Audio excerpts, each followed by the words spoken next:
Imagine like stepping into a world where the scent of damp earth kind of fills the air Yeah. and birds are singing and there's this gentle flow of a stream Right. and it just washes away all the noise of everything else going on. Yeah. That's what we're going to be deep diving into today Okay. with Mark Condy. Right. And we have two of his pieces to look at. Right. One's like a really quick snapshot of this idea, Hmm. and the other one is a more detailed look at a specific place that was really meaningful to him. I see. And I'm so curious to see how he uses his experiences in nature to like reflect on his faith. Yeah, it's really fascinating how Condy uh, manages to convey these really profound spiritual reflections, Right. but through these incredibly vivid descriptions of the natural world. Ah, It's like every sight, every sound, every scent leads him to a deeper understanding of the divine. it really does. And it really starts with this place he calls his nature room. Right. And he describes it in such detail. Yeah. He talks about the smooth, cool rocks he sits on, the sound of the water cascading over them, Yeah. even the aroma of damp earth and like decaying wood. Wow. You really feel like he's inviting us to experience this alongside him. He totally is. Ugh. But it's more than just describing a beautiful setting. It's Yeah. like he's creating a metaphor. Okay. This nature room is like a symbolic space for him, Huh? representing this connection to something bigger than himself, Yeah. a place where he really feels the presence of the divine. That's such a good point. It's like this outdoor haven becomes his own personal cathedral, a Yeah. place for contemplation and communion Mhm. with nature and through nature with God. Exactly. And he doesn't just describe the scenery, he populates it with this cast of characters Right? that add another layer to the whole experience. He Yeah. describes the dipper, which Yeah. is this little brown bird Hmm. that's always diving into the stream for food. Oh, wow. The wren, which is really secretive, but has this surprisingly loud call. Okay. And then the blue tit flitting from branch to branch. So I think there's something symbolic about the specific birds he highlights, Okay. like the dipper always submerging itself in the water. Yeah. It kind of mirrors Condy's own search for spiritual depth. Yeah. He's not just passively observing nature, he's actively looking for meaning within it. You're right. And then you have the wren hidden away, but still making its presence known. Exactly. It reminds me of how faith can sometimes feel hidden or elusive, Hmm. yet it still has this power to resonate deep within us. Absolutely.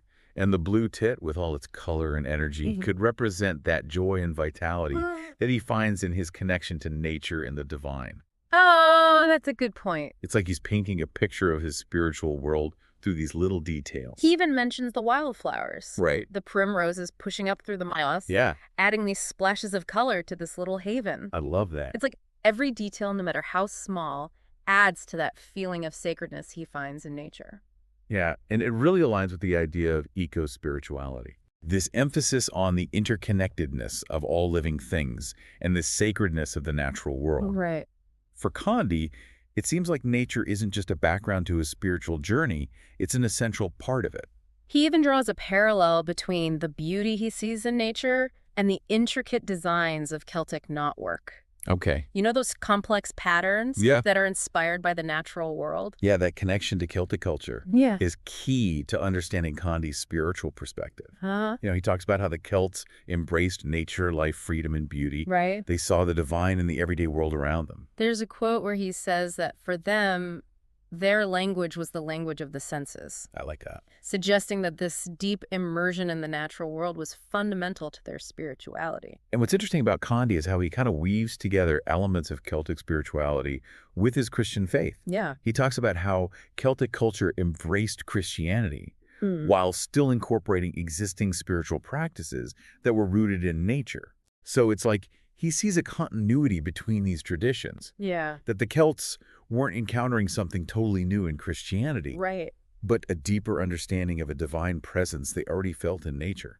That's so fascinating. It really raises the question of how personal these spiritual journeys can be Right. and how they can build upon existing beliefs and experiences. Yeah. Yeah. It really makes you think, that spiritual transformation doesn't always mean a complete break from the past. Right. Sometimes it's more like rediscovering and deepening what was already there. Yeah. Like Condy talks about this adoption and adaptation of sacred places in Celtic Christianity. Right. It's like nature's spiritual importance wasn't erased, it just became part of something new. That's a really good way to put it. It's like those early experiences in nature were setting the stage for him to eventually embrace Christianity. Right. He even talks about feeling this unknown longing for the Creator as a kid, Wow. almost like nature was pulling him towards something he didn't quite understand yet. It's kind of like those nature mystics throughout history, Yeah. like Henry David Thoreau or John Muir, Right. who saw their time in nature as a spiritual practice. He actually compares his nature room to a refuge. Interesting. Even though he had a loving family and a comfortable home,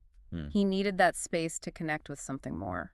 That makes me wonder, what are our nature rooms? Yeah. Where do we find those spaces, whether they're physical or just in our minds, Right. that let us tap into wonder, peace, connection to something bigger? That's a good question. And it doesn't have to be some pristine forest or a secluded mountaintop, right? Not at all. It could be a city park, a garden, even just looking out your window at the sky. Exactly. Mm.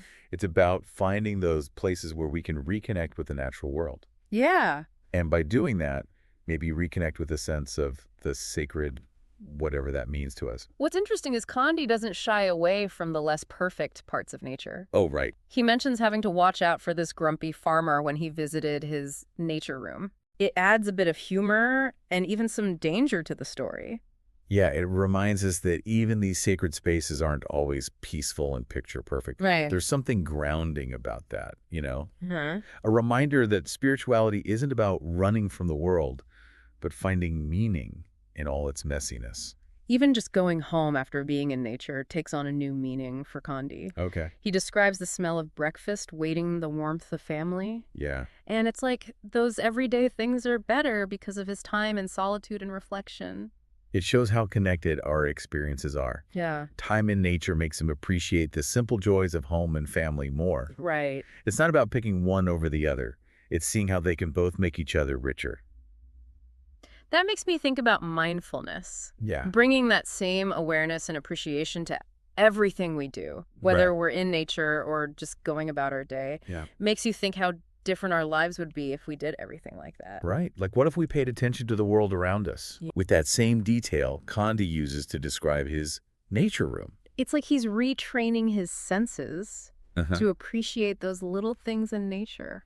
Yeah. He talks about the sound of the stream, the smell of the earth, the feel of the rocks. Right. It's through those things that he seems to connect with something deeper. Right. Something beyond just the physical stuff. Exactly. Mm. It reminds us that spirituality isn't all about abstract concepts and big ideas. Yeah. It can be something we feel in our bodies, Mhm. experience through our senses and how we interact with the world. It also makes me think about how we rush through life so much, Right. missing those small moments of beauty and wonder Yeah. that we could see if we just slowed down. Condy's writing really encourages us to savor those moments, Mhm. to find the extraordinary in the ordinary. It's like he's saying the sacred isn't limited to special places or rituals. Right. We can find it in everyday life if we know how to look. Exactly. Yeah. So as we finish up this deep dive into Mark Condy's writing, I want to leave you with this thought. What if your next walk in the park, your next commute to work, even your next cup of coffee, Right. became a chance to practice that mindfulness? What if we all took a page from Condy's book Mm-hmm. and looked for those glimpses of the divine in our everyday lives? That's something powerful to think about, It really is. and I hope it stays with you long after this is over.